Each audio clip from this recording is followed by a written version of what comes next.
70 years to the day. 70 de ani. The Persians conquered Babylon, and Cyrus the Persian found a letter addressed to him.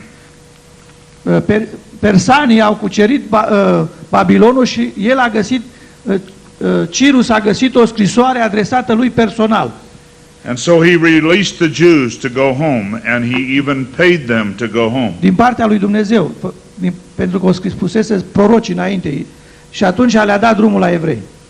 70 years to the exact day they went from captivity to servitude.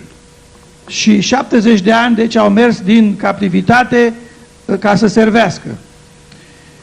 In Daniel chapter 1, we read that Nebuchadnezzar set up Jehoiakim as a king over the people in servitude. Apoi am văzut că în cartea Daniel se spune că Nebucadnețar le-a pus pe Ioachim să stăpânească peste poporul care era vasal sub ei, sub Babilonie. Jehoiakim does not listen to Jeremiah and Ezekiel, and he decides to attack Nebuchadnezzar. Ioachim nu vrea să asculte de profeții lui Dumnezeu, Ieremia, și se răscoală împotriva lui Nebucadnețar. The false prophets told him it was all right. Și profeții falși care erau la curtea regală i-au spus că e bine ce faci. So Jehoiakim rebels, and Nebuchadnezzar slaps him around and removes him as king. Nebucadnețar, pentru că el s-a răsculat împotriva lui, îl dă la o parte din iar poziția de rege. So then he installs Zedekiah as the king. Și Nebucadnețar îl pune în locul lui pe Zedechia. Zedekiah does not listen either. He listens to the false prophets. Și Zedechia nici el nu ascultă de cuvântul lui Dumnezeu, și ascultă de profeții mincinoși.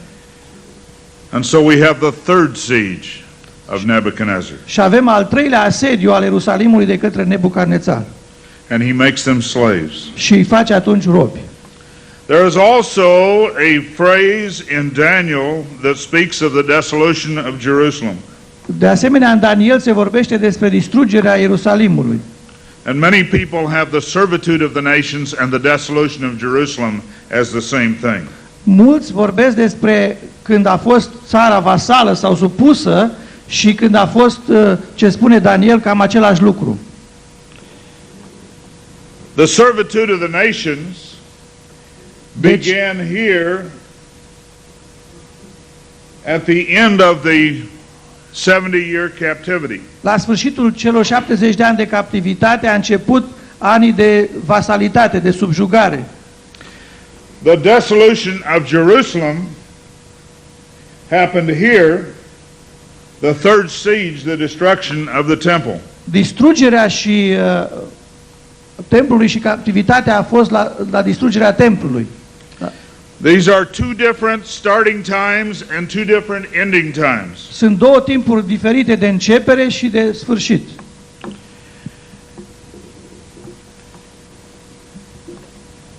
I want you to listen now at this. Vreau să ascultați atenți. If you count from the completion of the servitude of the nation, dacă socotim de la sfârșitul anilor de vasalitate, de subjugare, the first siege plus 70 years, primul asediu plus 70 de ani, plus 2,483 years, 9 months and 21 days, plus 2483 de ani, 9 luni și 21 de zile, you come to the 14th of May, 1948. Ajungi la 14 mai 1948. Exactly to the day when David Ben-Gurion stood up and said, Israel is now a nation. În ziua în care Ben-Gurion a stat în picioare și a zis, Israel este din nou o națiune. Now let's look at the next siege. Să vedem la al doilea asediu acum. The third siege began the destruction of the temple. Al treilea asediu a început distrugerea templului. This date was very difficult to find. We did a lot of research to find this exact date. Ca să găsim această dată exactă, a trebuit să facem foarte multe cercetări, a fost foarte greu. If you take 70 years, Dacă iei 70 de ani, then 2,483 years, 9 months and 21 days, și iei 2483 de ani, 9 luni și 21 de zile, you come to the 7th of June, 1967, when they regained the city. ajungi la 7 iunie 1967 când au recapturat Ierusalimul. This was a 6-day war. If it had been a 5-day war, the prophecy would have been wrong. A fost un război de 6 zile. Dacă era un război de 5 zile, profeția nu mai era adevărată. If it had been a 7-day war, the prophecy would have been Dacă era wrong. un război de 7 zile, profeția nu mai era adevărată. God does not make mistakes. Dumnezeu nu face greșeli. This is in the book we have out there.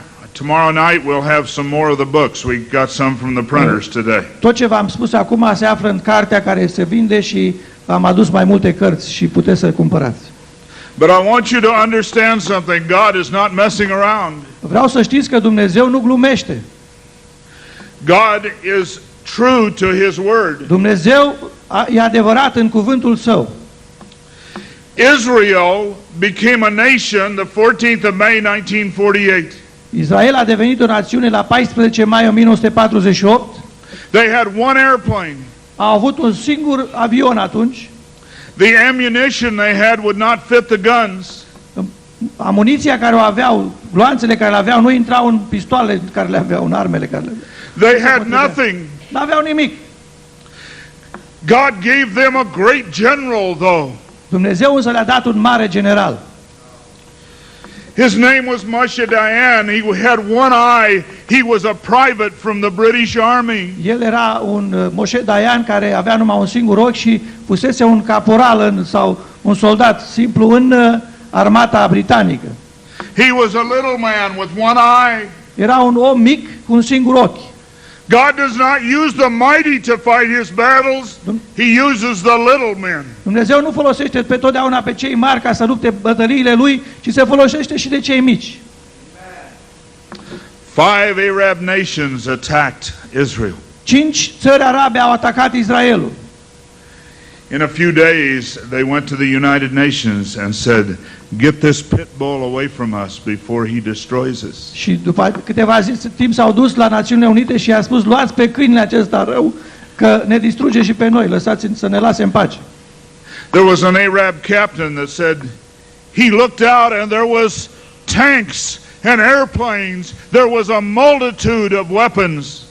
Un capitan din armata arabă a spus că a văzut multe armament și tancuri și foarte multe arme care erau împotriva lor. Israel had one airplane. Dar Israel avea numai un singur avion. God had many airplanes. Dar Dumnezeu avea multe avioane. God had many tanks. Dumnezeu avea multe tancuri. God scared the Arabs so bad they dropped their rifles Dumnezeu așa de mult i-a speriat pe arabi că și-au aruncat puștile and they ran. și au fugit. God is with us. Dumnezeu este cu noi. I don't care who your enemy is. Nu-mi pasă cine-i dușmanul tău. God is your protector. Dumnezeu este Cel care te păzește. Amen. He is your source. He is your substance. El este izvorul puterii tale. El este puterea ta, viața ta. There was a man, a preacher. Era un predicator. When he was young, he was on a college campus in San Francisco. Când era tânăr, era la facultate în San Francisco, în orașul San Francisco. He had tracts inside his coat to hand out. Avea tractate înăuntru, în buzunarele hainei pe care le împărțea. And he walked up to a man who was selling flowers. Și s-a dus la unul care vindea flori. And he said, "Let me tell you about Jesus." Și a spus: vreau să spun, lasă-mă să spun despre Domnul Isus. And the man grabbed him by the throat and picked him up. Omul a luat de gât și l-a ridicat în sus. And the man said, "Jesus, what do I do now?" Și l-a luat de gât și a spus: Doamne Iisuse, ce fac acum? He said, "Tell him to turn loose of you." Și i-a spus: lasă să-ți dea drumul. Și i-a spus să-i spună celul care l-a luat de gât, să-ți